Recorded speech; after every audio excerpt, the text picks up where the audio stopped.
Hello guys, in this tutorial you will learn how you can make someone inside your app project on Base44 an admin. So let us guide you through this. So guys, navigate to your app project on Base44, and here in the app editor what you want to do is click into, return to the home screen, right? So you may do that by clicking into that icon in the top left and select back to your workspace.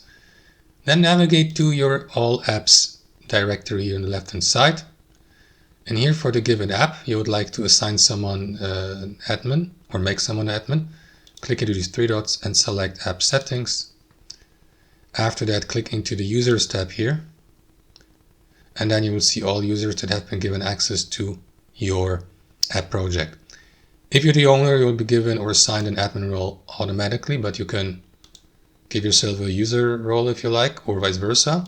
And you can do that for each of your co-editors in your app project, right? So switch from users to admin.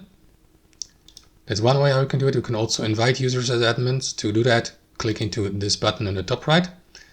Enter the recipient's email address here to invite them to your app project, and switch from user to admin to send the invitation and to make the given co-editor an admin to join your app project. That's how it works. Thanks for watching, and I'll see you next time.